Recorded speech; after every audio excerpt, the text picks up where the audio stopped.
திரு அய்யநாதன், இன்னைக்கு டிடிவி தினகரன் அவர்களுடைய press meet, அவர் விமர்சன ரீதியாக அவரோட கருத்து அவர் முன் வச்சிருக்கிறார். ஒருவேளை விஜய் அதிமுகவோட கூட்டணிக்கு வந்தா எடப்பாடி பழனிசாமி பாஜகவை கழட்டி விட தயங்க மாட்டாரு, அவரு துரோகம் செய்யக்கூடியவர் தான், அவர் அது ரொம்ப ஈஸியா பண்ணிடுவாரு. ஆனா கேள்வி என்ன அப்படின்னா, விஜயோடைய தலைமையை ஏற்கிறதுக்கு இபிஎஸ் தயாரா இருக்கிறாரா, அந்த அளவுக்கு அதிமுகன்ற கட்சி பலவீனம் ஆயிடுச்சா அப்படின்னு கேள்வி எழுப்புறாரு. நீங்க எப்படி புரிஞ்சுக்கிறீங்க இதை? அடிப்படையில் அண்ணா திராவிட முன்னேற்ற கழகம் பாஜக கூட்டணி, இந்த கூட்டணியால் திமுக கூட்டணியை இந்த பலத்தை கொண்டு வீழ்த்த முடியாது அப்படின்றது தான் அமித்ஷா, எடப்பாடி இவங்க 2 பேருக்கும் புரிஞ்ச ஒரு விடயம். அதை அவங்க வெளிப்படுத்துகிறாங்க. இப்போ இந்த கூட்டணி ஒரு மெகா கூட்டணி ஆகும், பிரம்மாண்டமான ஒரு கட்சி வரும் அப்படிலாம் திரு எடப்பாடி பழனிசாமி சொன்னது வந்துட்டு தமிழக வெற்றி கழகத்தை குறித்து தான் அவர் அப்படி பேசினார். அதில் இருவேறுபட்ட சந்தேகம் இல்லை. 2வது விஷயம், இன்னொன்று இடத்துல பார்த்தீங்கன்னா, அவர் அமித்ஷா வந்துட்டு பார்த்தீங்கன்னா என்டிஏ அணியை வந்துட்டு ஸ்ட்ரெங்தன் பண்ணணும்னு பார்க்குறாரு. அதனால தான் அதில் வந்துட்டு விலகின டிடிவி தினகரன், ஓபிஎஸ் இவங்களெல்லாம் உள்ளே கொண்டு வர்றதுக்கான அந்த அசைன்மெண்ட் வந்துட்டு அண்ணாமலை கிட்ட கொடுத்துருக்கு அவங்க ஏற்பாடு பண்ணுறாங்க. ஸோ இது இப்படி ஆக பாஜக அஇஅதிமுக கூட்டணிக்கு வந்துட்டு விஜய் ஒரு அத்தியாவசியமான அங்கம் அவங்களுடைய பிளானில். அதே நேரத்தில் இன்னொன்று என்ன அப்படின்னா, ஒரு டிடிவி சொல்கிறது மாதிரி இவர் வந்துட்டு போனார்னா பாஜகவை கழட்டி விட எடப்பாடி தயங்க மாட்டார்னு சொல்கிறார் இல்லைங்களா, அப்படியெல்லாம் பாஜகவெல்லாம் கழட்டி விடவே முடியாது. இல்ல விஜய் எப்படி வருவார்? அப்போ கொள்கை எதிரி கூட எப்படி வருவார்? சொல்றேன் அது அந்த முயற்சி நடக்குது. அந்த முயற்சி வந்துட்டு ரொம்ப முன்னாடி வந்து நடக்குது. அதிமுகவுடைய தொண்டர்கள் அவர் எம்ஜிஆர் வச்சு அவர் பாராட்டி பேசுறது எல்லாமே என்ன அப்படின்னா, அவங்களோட ஒரு கூட்டணி வச்சிடணும், ஒரு கூட்டணி தேவை அப்படின்ற ஒரு டெஸ்பரேஷன்ல விஜயும் இருக்கிறாரு. அவருடைய இது என்ன அப்படின்னா, நடுவில் ஒரு 3 மாசத்துக்கு முன்னாடி பார்த்தீங்கன்னா ஒரு அறிக்கை கொடுத்தாரு. பாஜக மட்டுமல்ல, பாஜகவோடு கூட்டணி இருக்கக்கூடிய கட்சிகளோடும் நாம் கூட்டணி வைக்க மாட்டோம் அப்படின்ற ஒரு விடயத்தை சொன்னார். ஆனா இப்ப வந்துட்டு பாத்தீங்கன்னா சிக்கலும் சூழலும் அரசியலை தீர்மானிக்கும்ன்ற மாதிரி கரூர் மாத்தி இருக்குன்றீங்களா? ஆமா, இந்த இடத்துல வந்துட்டு பாத்தீங்கன்னா விஜய்க்கு வந்துட்டு ரொம்ப பெரிய அளவுக்கு முட்டு கொடுத்தது பாஜகவும் அதிமுகவும் தான். ஸோ இப்போ இந்த பாதுகாப்பு அப்படின்றத வந்துட்டு அவர் விஜய் விரும்புறாரு. அதான் அவர் சொல்றாரு, எங்களுக்கு ஆதரவாக பேசிய நண்பர்களுக்கு நன்றி அப்படின்னு சொல்லிட்டு அந்த காணொலியில் அவர் பேசினார். அப்போது இப்படிப்பட்ட ஒரு சூழலில் என்ன பண்ணுவாங்க அப்படின்னம்னா, எடப்பாடி சொல்லக்கூடிய ஒரு விடயம் வந்துட்டு இவங்களுடைய கூட்டணிக்கான ஒரு ஃபார்முலாவாக இருக்குது. அது என்னன்னா, கூட்டணிக்கு வந்துட்டு கொள்கை தேவையில்லை.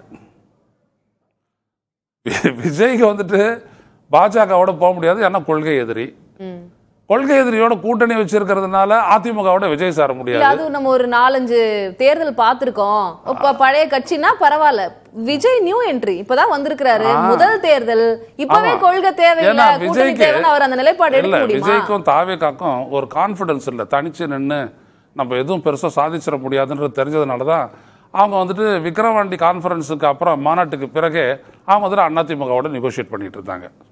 அதனால அவங்களுக்கு வந்து அந்த கான்ஃபிடன்ஸ் எல்லாம் அவங்க ஒரு கூட்டணியை நாடுறாங்கன்றது நிதர்சனமான. நான் இது இப்படி புரிஞ்சுக்கலாமான்னு கேட்கிறேன், புரிஞ்சுக்கிறதுக்காக கேட்கிறேன் திரு அய்யநாதன். ஒருவேளை விஜய் அதிமுகவோட கூட்டணிக்கு வருவதாக இருந்தால் என்டிஏ கூட்டணியில தான் வருவாங்க, பாஜக அதிமுக தாவேகா அப்படிதான் இருக்குன்றீங்களா? சொல்ல வரேன், அதுக்கு ஒரு ஃபார்முலா வேணும்ல உள்ள வர்றதுக்கு. இப்போ அரசியல்ல வந்துட்டு ஒருத்தர் எதிர்க்கிறதுக்கு ஒரு கொள்கை எதிரி, அரசியல் எதிரி இப்படிலாம் வந்துட்டு சொல்றாரு. அதே மாதிரி கூடுறதுக்கும் ஒரு ஃபார்முலா எவால்வ் பண்ணணும்ல நீங்க. அப்ப என்னன்னா, கூட்டணிக்கு கொள்கை எதற்கு? திராவிட முன்னேற்ற கழகத்தை ஆட்சியிலிருந்து அகற்ற வேண்டும், தமிழ்நாட்டை காக்க வேண்டும், மக்களுடைய உரிமைகளை காக்க வேண்டும். இன்றுள்ள சூழலில் நமக்கு அந்த பலம் இந்த கட்சிகளோடு இணைந்து ஒரு அணியாக நிற்பதன் மூலம்தான் அது சாத்தியம் அப்படின்னு ஒரு குண்டை போட்டு விஜய் சொல்லுவாரு. அப்படின்னு விஜயும் சொல்லுவாரு, மற்றவங்களும் சொல்லுவாங்க. இப்ப சொல்றாங்க இல்லையா, திமுகவை வீழ்த்த வேண்டும் என்கிற கட்சிகள் எல்லாம் ஒன்று சேர வேண்டும் அப்படி சொல்றாங்களா இல்லையா?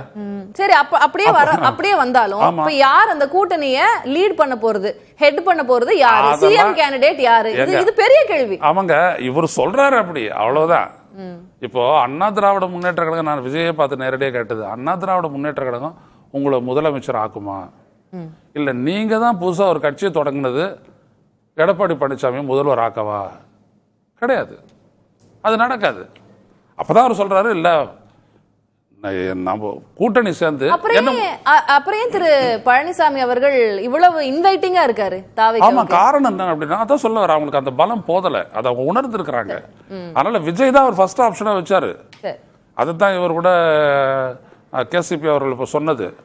அவங்க இவரோட போயிட போறாங்க அப்படின்றதுக்காகத்தான் கூப்பிட்டு மிரட்டி கூட்டணி வச்சுட்டாங்க.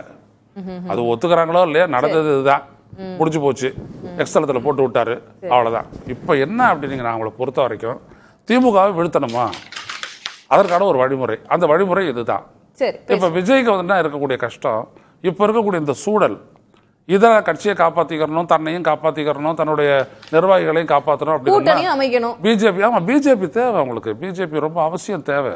அதனால பிஜேபியோட நேரடி கூட்டணி இல்லாத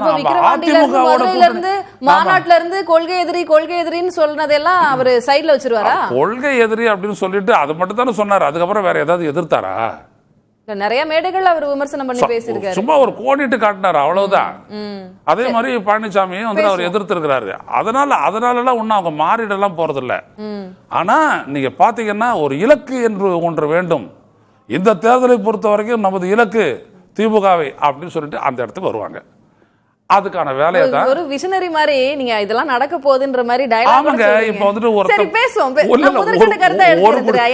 ஒரு கொடி பிடிச்சாங்க, அவர் அதிமுககாரரு. ஆனா அடுத்தடுத்த கொடி பிடிச்சவங்க எல்லாம் தாவேகக்காரங்க தான் பேட்டியை கொடுக்குறாங்களே. பாப்போம், நம்ம பேசலாம், அது குறித்து பேசலாம். உங்களோட முதற்கட்ட பார்வை நான் அதை எடுத்து